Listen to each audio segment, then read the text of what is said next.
दरवर्षी 15 ऑगस्टला स्वातंत्र्य दिन साजरा करतात, पण पंतप्रधानांना दिल्लीला लाल किल्ल्यावर तिरंगा फडकवताना पाहतो. पण तुम्हाला कधी प्रश्न पडला आहे का की पंडित जवाहरलाल नेहरू यांनी पहिला तिरंगा लाल किल्ल्यावरच का फडकवला? ताजमहाल किंवा फतेपूर सिक्रीसारख्या इतर भव्य इमारतीवर का नाही? चला तर बघ यामागचा इतिहास पाहूया. 15 ऑगस्ट 1947 रोजी जेव्हा भारत स्वतंत्र झाला तेव्हा पंडित नेहरू यांनी लाल किल्ल्याच्या तटबंदीवरून ब्रिटिशांना युनियन जॅक ध्वज उतरवून भारताचा तिरंगा पहिल्यांदा फडकवला. हा ऐतिहासिक क्षण होता ज्याने स्वतंत्र भारताची सुरुवात झाली.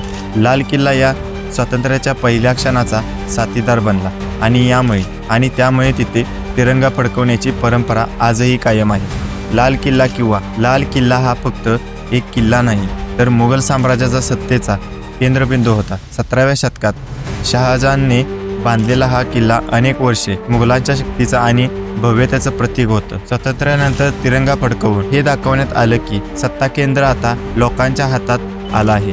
लाल किल्ला दिल्लीत आहे, जी भारताची राजधानी आहे. हा किल्ला स्वातंत्र्य संग्रामाच्या अनेक आठवणींशी जोडलेला आहे. त्यांची भव्य तटबंदी, दिवाण-ए-आम यासारख्या जागा राष्ट्रीय कार्यक्रमासाठी योग्य आहे.